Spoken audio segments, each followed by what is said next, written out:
Hello, I'm Macy, a 42-year-old woman who has gone through a lot in her life. Today, I want to tell you about how I became a single mom when my kids were very young. I had met my ex-husband, Harry, through some mutual friend. We hit it off pretty well. He was everything I had ever dreamed of.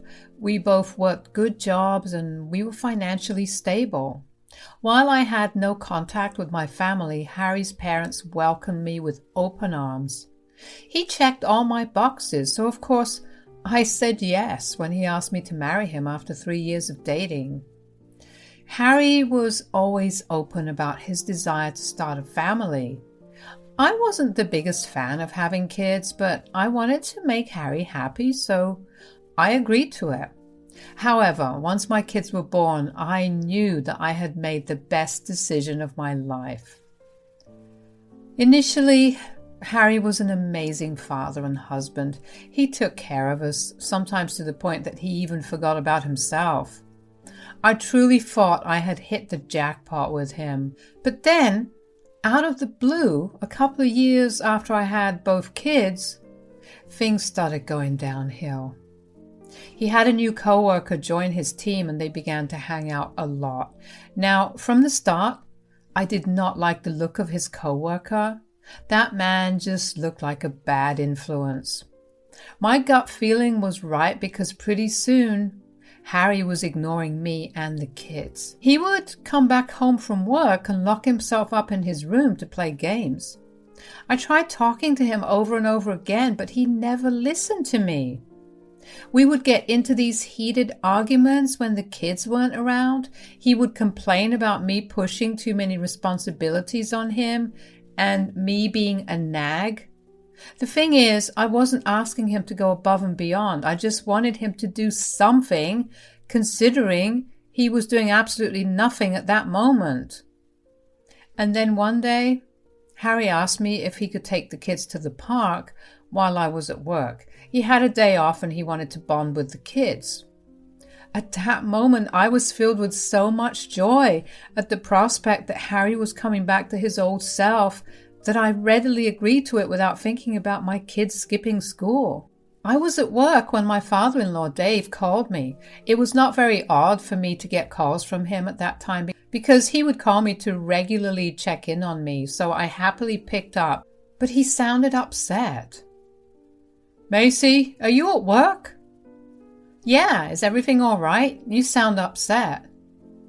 "Well, Maria and I happened to be on our way back home from the grocery store when we happened to see the kids at the park." "Oh yeah, Harry said he'd be taking them there. They were alone. Lacey was crying and Jax was trying his best to calm her down." "What? Oh my God, are they okay?" "Yeah, we picked them up and they're sleeping right now." "Do you know where Harry is? Or how long were they there for?" "Jack said that Harry had taken them to the park at around 10 in the morning, and we picked them up around 12. Apparently, Harry had dropped them off at the park and just left." "That man is going to get a piece of my mind." "If you manage to get through to him, let him know that his parents also want to have a stern word with him." "You haven't been able to get through to him?" "Nope, his phone is switched off." "Okay, I'll try to get a hold of him too. Until then, I hope it won't be an issue to watch over the kids until I get back." "Of course not, honey. We'll make sure they eat too when they wake up." "Thanks a lot. I don't know what I'd do without you two." I managed to be kind and grateful even though I was raging on the inside. Once I was off the phone with Dave, I immediately dialed for Harry. Just like David said, Harry's phone was switched off. I don't know how I managed to get through the rest of my workday. I kept making phone calls to Harry throughout the day, but never got a response. Once I was done with work, I decided to go home first. I hoped that Harry was just at home playing some games. I know that it's pathetic, but I still hoped that he had only left the kids in the park to play his stupid games. I called Dave and informed him about my plan, and he assured me that it was all right.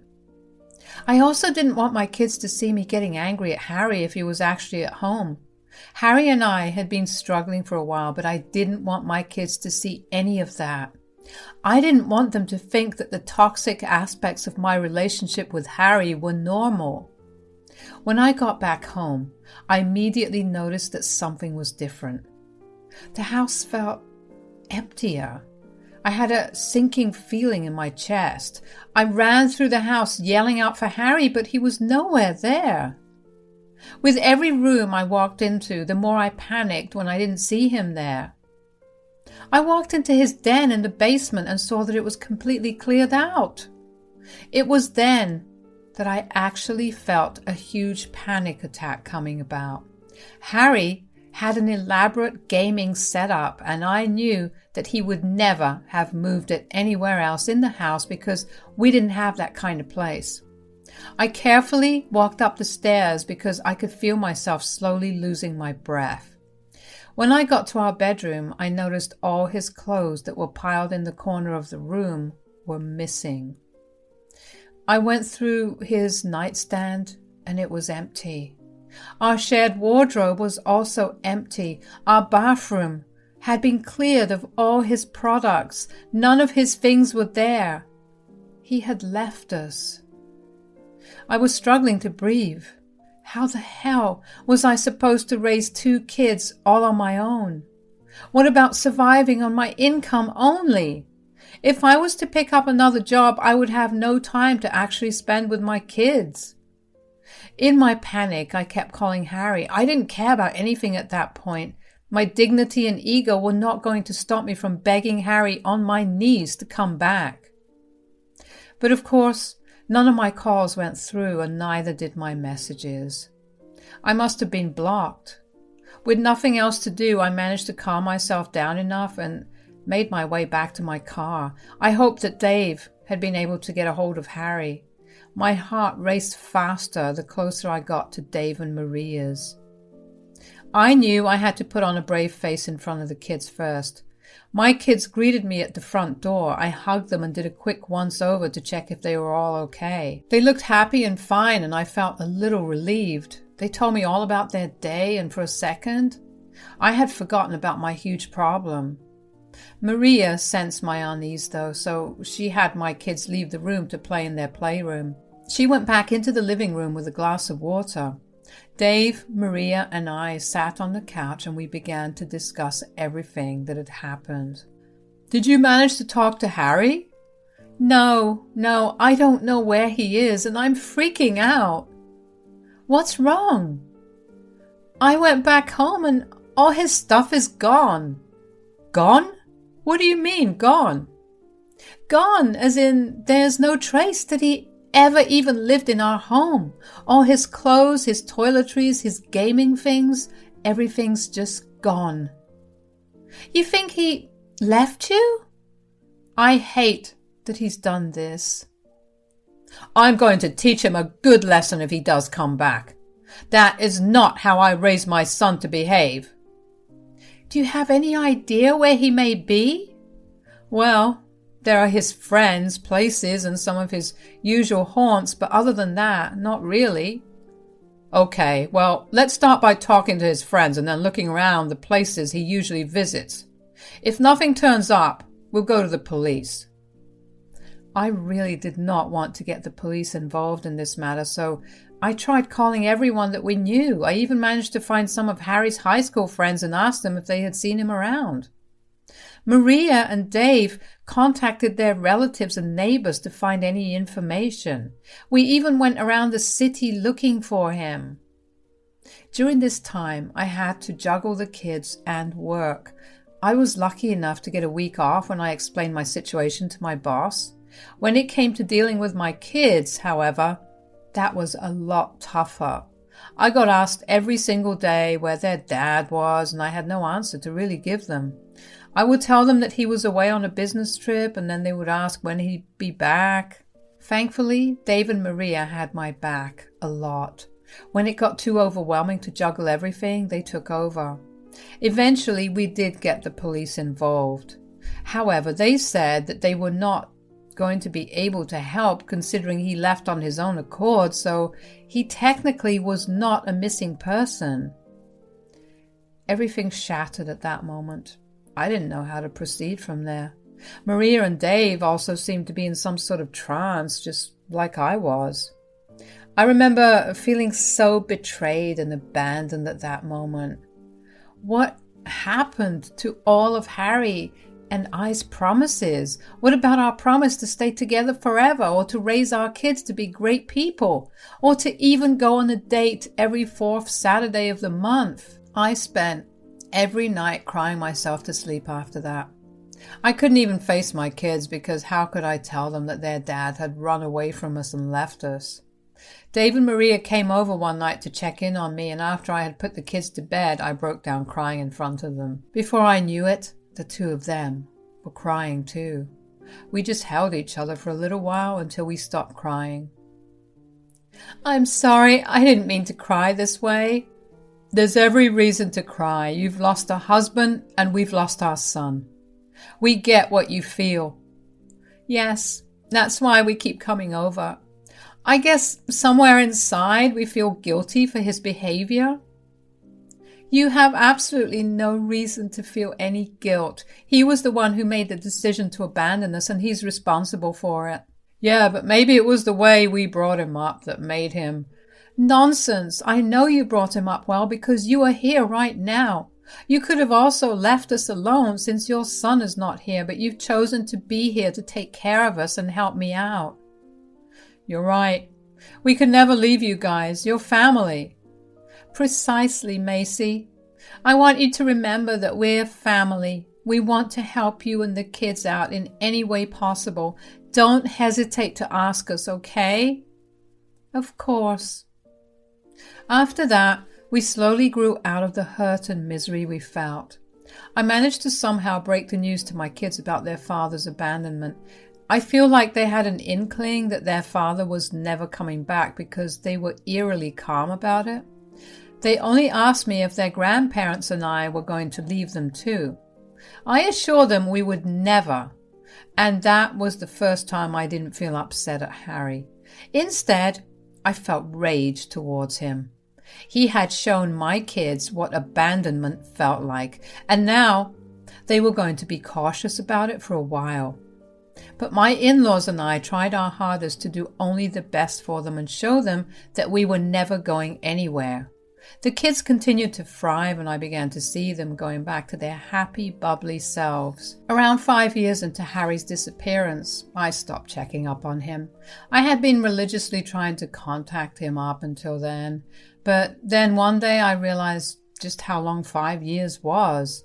Harry had missed a lot of firsts of his kids, and the kids had all but forgotten about him. I didn't see any reason to want him back.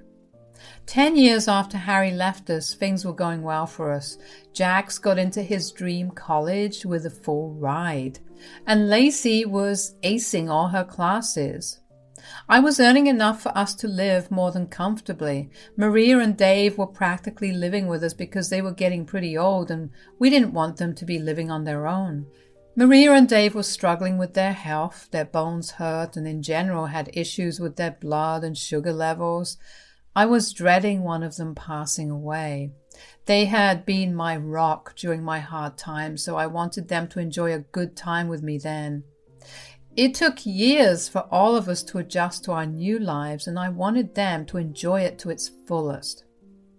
I guess it came as no real surprise to me when Dave got really ill. Maria and I kept taking turns staying at the hospital when Dave had slipped into a coma. It was a hard time for all of us. For a long while, there was no laughter or smiles in our home. However, things changed when Dave finally woke up. He was still very weak and sick, but he was still alive. We were told that regardless of him being awake, he still didn't have much time to live. The entire family spent time with him at the hospital after that. Dave made peace with the fact that he wasn't going to be there much longer. He was the one who uplifted the mood somehow, even though he was pretty weak. He still insisted on me getting his lawyer there so he could rearrange his affairs and rewrite his will. When the lawyer was in the room, none of us were allowed in. Sorry, I couldn't let you guys in. Oh dear, it's okay. Just get your rest in. I just wanted to surprise you guys. That's awfully sweet of you to think about a surprise for us right now, Dave. Of course, you know how much I love surprises. We really don't want this surprise for a while, though, dear. Oh, at least this way there will be at least something to look forward to. I just have one condition for you. What is it? You have to stick to what's written in the will. Promise me that no matter what happens, my estates will remain divided the way I divided them. Of course, dear. Promise. I promise everything will be as you wanted it to be. About 2 weeks after he woke up, Dave passed away in his sleep. I was a mess. He was like a father to me. He was the only man in my life that was there for me and helped me learn and grow. He was also a father figure to my kids and greatly helped me bring them up. Maria and the kids were a mess too. There was so much crying and hurting. All of us had lost someone very dear to our hearts. I had taken up the initiative to take care of all the paperwork and all the funeral services. I knew that Maria did not have the strength for that. The funeral took place 3 days after Dave passed away. There were a lot of people, and it felt good to see that Dave was just as loved by many more people that were in his life. Of course, at that moment, I did feel a pang of anger. I was sure that Harry must have found out that his dad had passed away. I even had Dave's obituary published in the newspaper, but he still never showed up for the funeral. Then again, if Harry did show up, I didn't know how I would have reacted. I guess it was just better that the only people there were the people who truly loved and cared for Dave. The next few days after the funeral were spent grieving some more. In those days, we also got access to Dave's will, and we were pleasantly surprised by it. Dave had divided all his estates between the 4 of us. He gave a lot more to the kids, which honestly I was super grateful for because they needed it a lot more than Maria and I. But he had also left something for Harry. It was a letter. I was desperately wanting to open it and read it, but I knew that it would have been a violation of Dave's wishes because he had made it explicitly clear that only Harry was the one that was going to read the letter.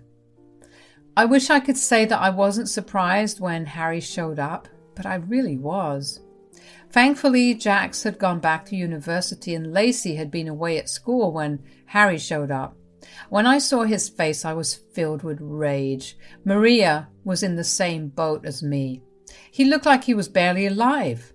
He looked malnourished, his bones were jutting out and his eyes were huge on his now small face. He had a lot of muscle before, and now his arms and legs looked like twigs. His voice was very raspy and his eyes were bloodshot. I had a very strong feeling that he must have spent the last few years abusing substances. Of course, I know that addictions are a genuine illness that needs to be treated. If it were any other circumstance, I would have empathized with an addict, but not with Harry. No, he was a man that had it all. He had the perfect wife, the perfect kids, the perfect house, the perfect job, and the perfect friend. He threw it all away because he didn't want to be responsible anymore and wanted to do substances instead. What the hell are you doing here? What do you mean? I'm here to meet you guys.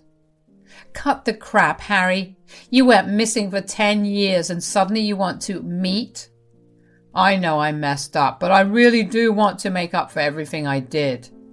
Right. I don't think that's possible, and you know it. So tell us why you're actually here, or I will have to get the cops involved. No need to be so aggressive. I'm here because I just found out my dad died. Excuse me for wanting to meet my family. Was that what it took for you to come back? Well, yeah, my dad was my everything, and finding out that he's no longer going to be there just shifted my entire perspective.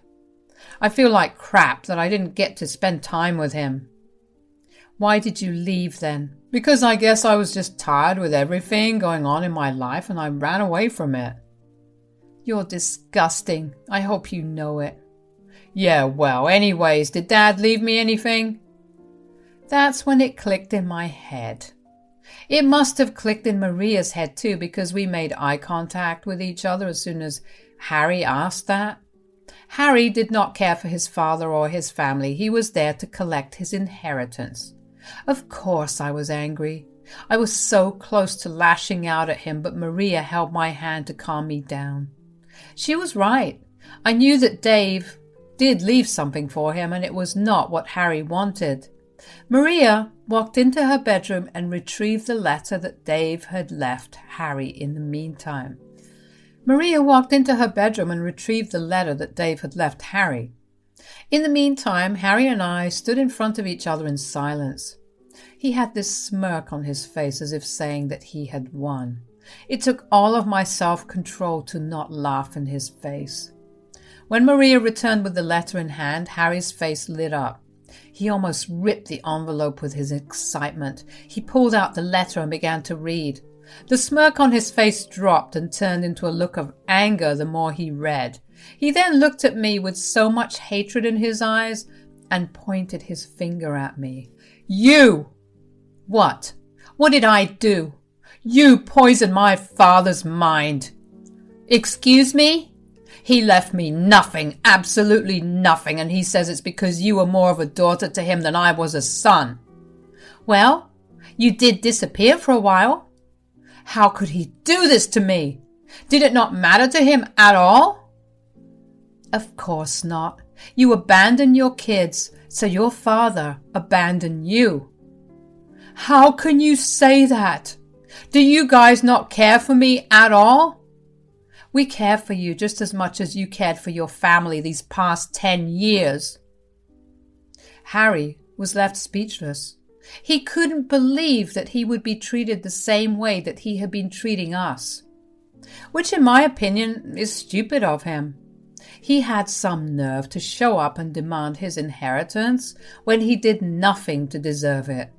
He wasn't even there when his dad was suffering. But thinking about how Dave had used the last few days of his life just to write a letter disowning Harry made me feel amazing. Harry tried to make a fuss about it, but Maria nipped it in the bud. She did not listen to a word he said and told him to get out of the house.